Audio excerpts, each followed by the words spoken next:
आपका प्रयास बहुत ही सराहनीय है। आप यहाँ तक मुझे ढूंढते हुए आए, इसके लिए मैं आपको हृदय से धन्यवाद कहती हूँ। लड़की है, क्या करेगी पढ़ के? उसको तो जीवन भर खाना ही बनाना है। तो खाना ही बनाना है, ये सिर्फ लड़कियों के जिम्मेदारी पर क्यों?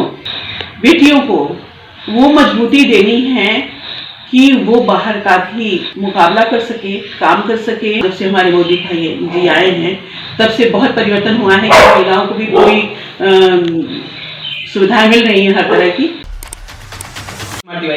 आईपा से, आईपा यानी all India progressive politics association, यह एक ऐसा मंच है जहां पे हम समाज के प्रगतिशील राजनीति, सामाजिक सरोकार और उन तमाम मुद्दों पे बात करते हैं कि जो आज समाज की जरूरत है। और इसके क्रम में हम समाज के ऐसे लोगों से बात करते हैं जो चाहे खास लोग हों चाहे आम लोग हों, उनसे हम बात करते हैं कि उनके क्षेत्र में क्या चीज़ें अभी और बेहतरी के लिए की जा सकती हैं, क्या समस्याएं आ रही हैं।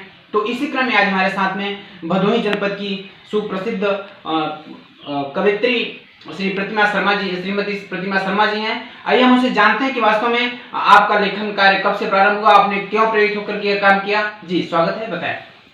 जी, मैं 2007 से लिख रही हूँ। लिखती तो मैं बहुत पहले से भी थी, लेकिन ठीक ठाक से मैंने 2007 से लिखना शुरू किया है। और हमारी प्रेरणा जो है, फेसबुक पे हमारे गुरु थे डॉक्टर विजेंद्र सिंह, उन्होंने मुझे लिखने के लिए प्रेरित किया और इसमें मेरे परिवार का भी बहुत बड़ा सहयोग रहा है। और तब से मैं निरंतर लिखती आ रही हूँ, लेख आदि लिखती हूँ। मेरी 3 कविता संग्रह मूल रूप से छप चुकी हैं और करीब 10-15 साझा संग्रह भी हैं।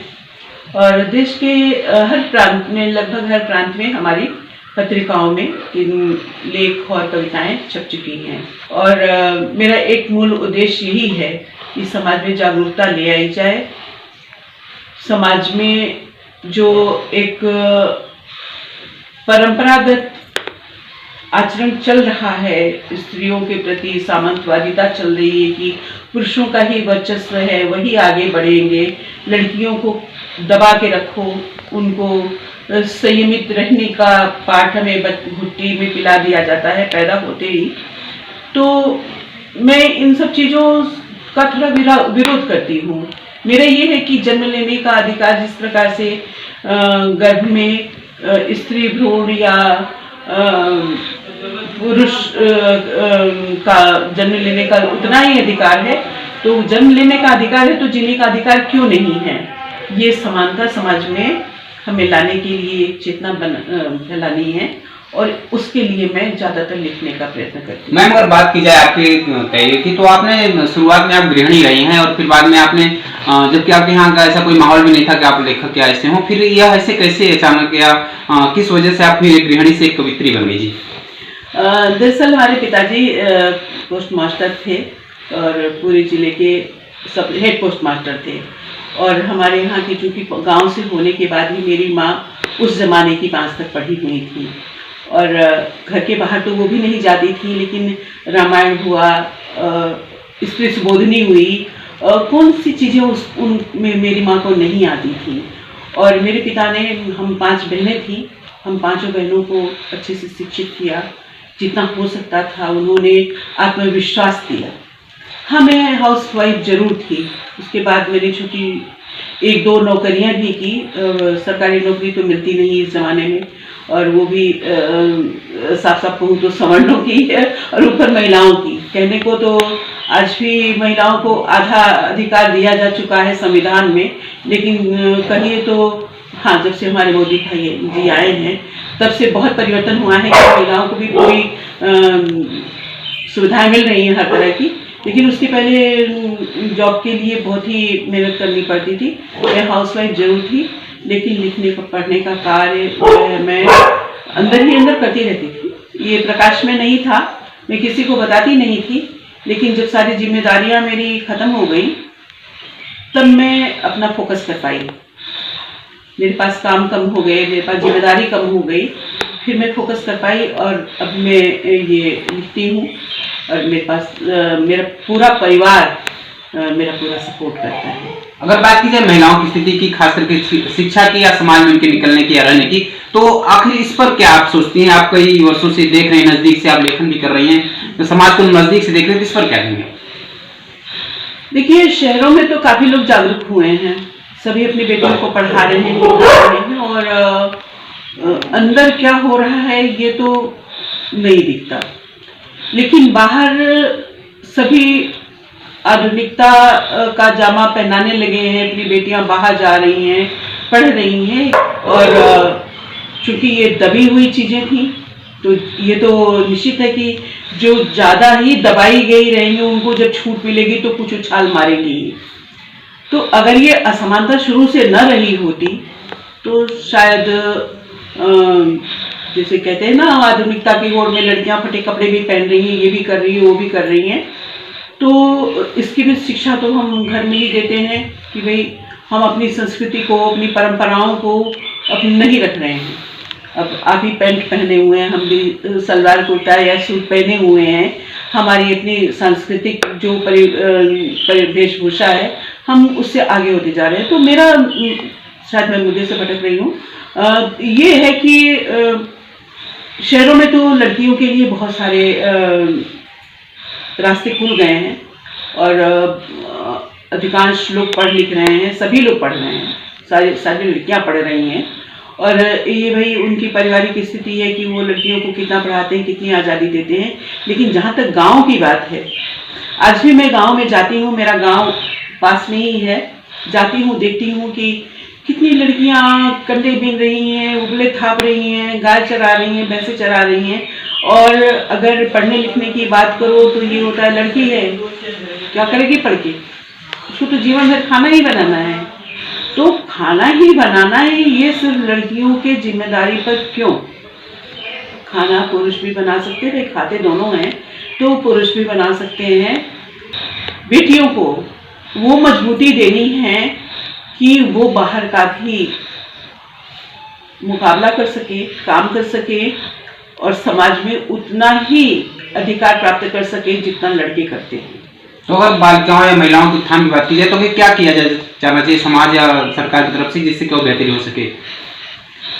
सरकार ने जैसे जन्म के साथ बाद ही एक पंजीकरण की व्यवस्था कर दी है कि जन्म के बाद उसका एक पंजीकरण होता है, तो उसी तरीके से शिक्षा के लिए भी एक पंजीकरण होना चाहिए कि अगर बेटी पैदा होती है या बेटा पैदा होता है तो उसका पढ़ना, शिक्षित होना और स्वावलंबी होना, शारीरिक रूप से सक्षम होना अनिवार्य है। अगर अपराध की बात की जाए तो कहीं न कहीं सरकार की जागरूकता के बाद भी या शिक्षा बढ़ने के बावजूद भी महिलाओं के साथ अपराध के मामले देखने को मिलते हैं, तो इस पर आप क्या कहेंगे? इस पर देखिए, जो मनोरंजन की दुनिया हमें दी हुई है वो पूरी तरीके से स्वस्थ नहीं है। उसमें मनोरंजन कम, अश्लीलता ज़्यादा परोसी जाती है, जिसका परिणाम हम तो बड़े लोग तो छुप छुप के मोबाइल में देख लेते हैं, क्या बच्चे नहीं देखेंगे? टेक्निक इतनी आगे, टेक्नोलॉजी बढ़ चुकी है, और एक तो ये कोरोना ने आके बच्चे के हाथ में मोबाइल दे दिया, ये पढ़ते हैं, पढ़ने की आड़ में न जाने क्या क्या करते हैं। भाई मम्मी पापा आ गए, इतने तेज बच्चे हैं, इतना तेज माइंड है कि फट से मोबाइल का जो है वो रूपरेखा चेंज हो जाता है। तो इसके लिए सबसे पहले तो विद्यालय खुलने चाहिए, बच्चों का जन्म के साथ ही पंजीकरण होना चाहिए, जैसे जन्म का होता है उसी तरह से शिक्षा का भी होना चाहिए। कि इस सरकार को इस बात पर ध्यान देना चाहिए कि किस घर की कितनी बेटियां शिक्षित हो रही हैं, और अगर नहीं हो रही तो क्यों नहीं हो रही हैं, क्या उनकी स्थिति है, आर्थिक स्थिति खराब है या कुछ भी है। आज घर घर में अनाज मिल जा रहे हैं, फ्री में लोग खा रहे हैं, किसी चीज़ की तकलीफ नहीं है, उसके बाद भी बच्चियों के साथ दोहरा व्यवहार क्यों हो रहा है? तो इसके लिए हमारा समाज, हमारा परिवार और उन अभिभावकों को आपका क्या संदेश होगा जो सोचते हैं कि नहीं बेटियां तो कल घर तक ही रह पाएंगी, तो उनको आप क्या संदेश देंगे कि जो वास्तव में बच्चियां भी पढ़ लिख करके देश के कंधे से कंधा मिला के जाए, जिससे कि और भी बढ़िया हो सके?